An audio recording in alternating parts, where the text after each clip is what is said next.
Kisah Nabi Ibrahim.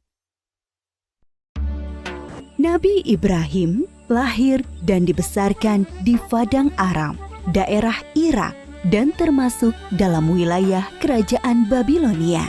Pada masa itu, bangsa Babilonia menyembah banyak dewa. Ayah Ibrahim bernama Azar, seorang pembuat patung berhala. Patung-patung itu juga dijual kepada penduduk sekitar untuk menjadi sembahan mereka.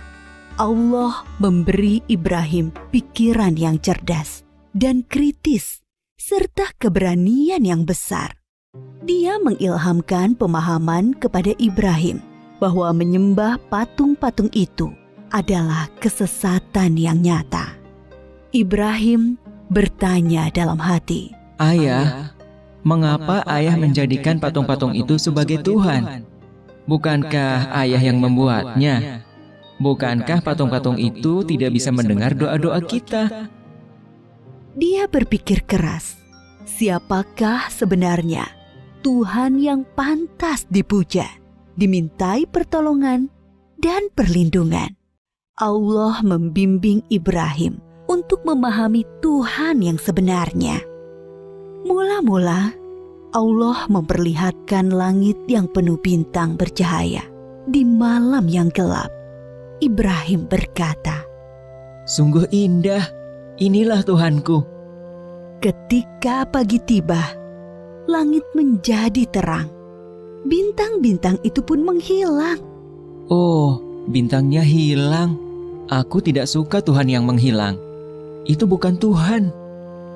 Pada malam yang lain, Ibrahim melihat bulan terbit sangat menawan. "Wah, sungguh indah. Ini dia Tuhanku." Ketika pagi tiba, bulan itu tenggelam. Ternyata yang ini juga tenggelam. Ini juga bukan Tuhan. Oh, manakah Tuhan yang sebenarnya? Kalau Dia tidak memberi petunjuk kepadaku, pasti aku juga sesat seperti kaumku. Di kesempatan lain, Ibrahim melihat matahari terbit. Sinarnya terang memukau. Ini dia Tuhanku, Dia yang paling besar. Tetapi di senja hari, matahari akhirnya tenggelam.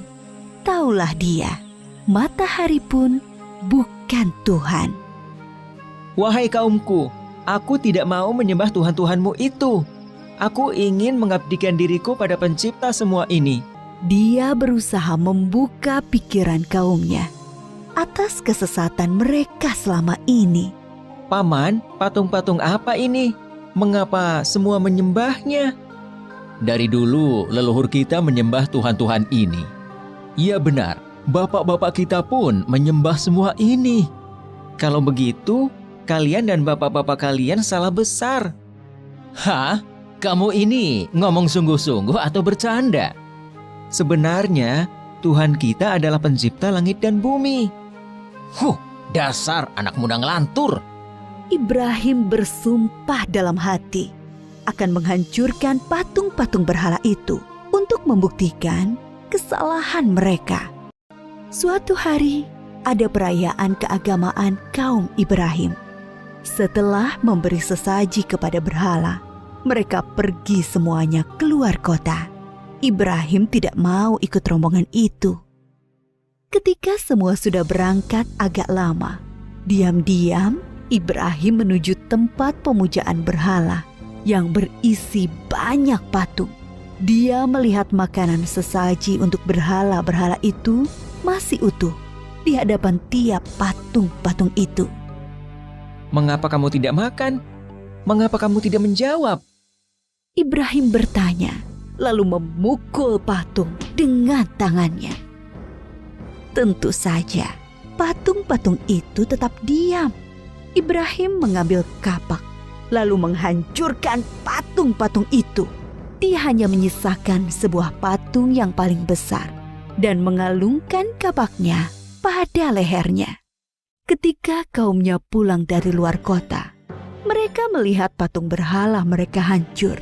Sontak mereka berteriak, kaget, gempar seluruh kampung. Bergegas semua orang terutama para pemuka kaum, menuju tempat pemujaan berhala. Oh, siapa yang melakukan ini pada Tuhan-Tuhan kita? Kurang ajar! Kami dengar ada anak muda yang membenci Tuhan-Tuhan kita. Ibrahim namanya. Bawa ke sini anak itu. Maka Ibrahim digiring ke hadapan para pemuka kaumnya. Disaksikan halayak ramai. Apakah kamu yang menghancurkan Tuhan-Tuhan kita, Ibrahim? Yang menghancurkan patung-patung itu adalah patung yang besar ini. Bukankah dia membawa kapak? Tanya saja dia kalau bisa menjawab. Orang-orang yang mendengar jawaban Ibrahim pun tersadar.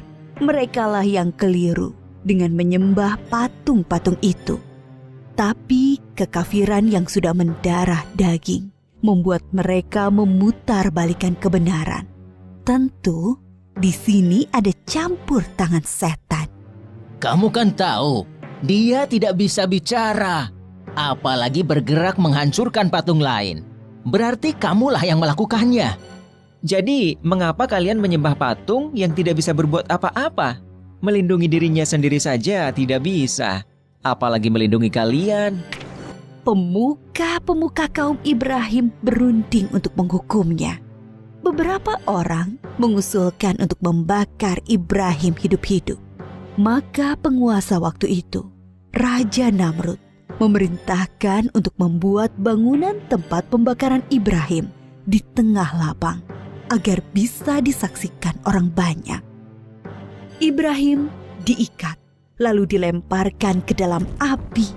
Api menyala berkobar sangat panas. Allah berfirman, "Hai api, dinginlah dan menjadi keselamatan bagi Ibrahim." Maka ketika kobaran api yang dahsyat telah padam, keluarlah Ibrahim dengan segar bugar, tidak terbakar sedikit pun. Bahkan pakaiannya juga utuh, hanya tali pengikatnya yang musnah terbakar. Ketika sudah diangkat oleh Allah menjadi Rasul, Nabi Ibrahim dengan giat dan sabar mendakwahkan ajaran Allah. Bangsa Babilonia waktu itu menyembah dewa-dewa. Raja mereka, Raja Namrud, dipercaya sebagai keturunan dewa. Namrud adalah seorang yang cerdas dan kuat kepemimpinannya. Semua itu membuat dia takabur dan berlaku kejam. Dia menganggap dirinya sebagai Tuhan yang harus disembah. Mendengar dakwah Nabi Ibrahim, Raja Namrud mengundang beliau ke istana. Tentu tujuannya untuk menghentikan dan menghukum Nabi Ibrahim. Kemudian Raja Namrud dan Nabi Ibrahim berdebat tentang Tuhan yang patut disembah. Siapakah yang kau anggap Tuhanmu itu, Ibrahim? Apa kekuasaannya?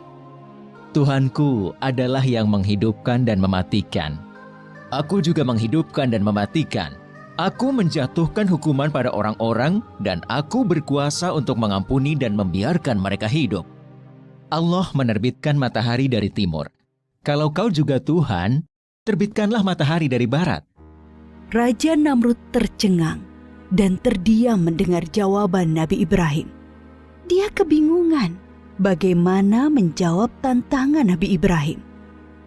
Demikianlah Nabi Ibrahim berdakwah dengan membuka akal pikiran manusia tentang Tuhan seluruh alam. Ada suatu peristiwa ajaib yang menunjukkan maha kuasanya Allah. Setelah Nabi Ibrahim diangkat menjadi Rasul, yaitu ketika beliau bermunajat kepada Allah. Ya Rabbi, perlihatkanlah pada hamba bagaimana Engkau menghidupkan yang mati. Allah Subhanahu wa Ta'ala berfirman, "Belum percayakah engkau pada kekuasaanku?" Hamba percaya, tapi hamba ingin hati hamba yakin. Kemudian Allah Subhanahu wa Ta'ala berfirman, "Ambillah 4 ekor burung, lalu potong-potonglah mereka, lalu lemparkan di atas tiap satu bukit 1 bagian. Kemudian, panggillah mereka. Pasti mereka akan datang kepadamu dengan segera.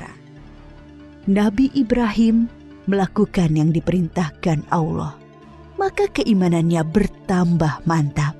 Kepada bapaknya, Nabi Ibrahim tidak putus asa mengajak meninggalkan penyembahan berhala. Wahai ayahku, mengapa ayah menyembah sesuatu yang tidak bisa mendengar dan melihat, serta tidak dapat berbuat apa-apa untuk menolongmu? Sesungguhnya Allah memberi aku ilmu. Ikutilah aku, wahai ayahku. Jangan ikuti setan.